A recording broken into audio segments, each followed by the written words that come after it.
Since my mom passed away,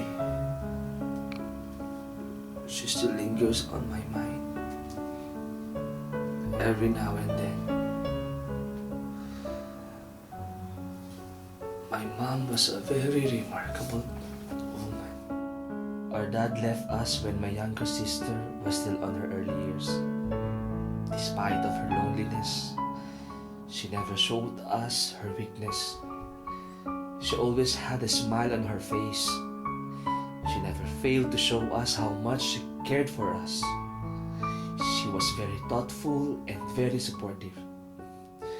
As I grow up, I have been too preoccupied with myself, with my dreams, with my goals, and I failed to see my mother's efforts. I had pretty much taken her love for granted until one day, she fainted for no reason. We brought her to the hospital, and I was shocked of what the doctor had told us. My mom is suffering from leukemia. At malala na ito.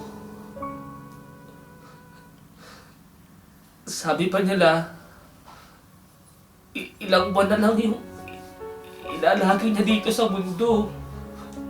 Paano nangyari to?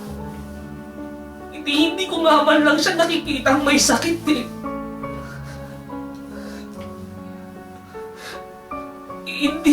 Hindi pwedeng mangyari to.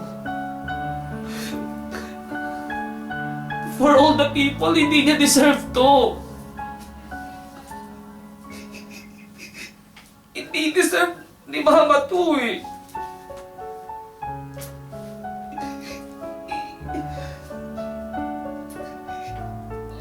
Napakabuti ng Mama ko, isala.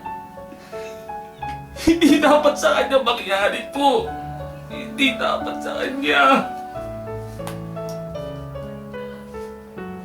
But my mom remained optimistic. Sa halip na kami ang mag-alaga sa kanya, it happened the other way around. She was the one comforting us. She told us that God let things happen for a reason. And it also gave me hope in a way. From then on, instead of dwelling on the pain, I made the most out of each day while I still have her by my side. I showed her the warmth of my love and affection.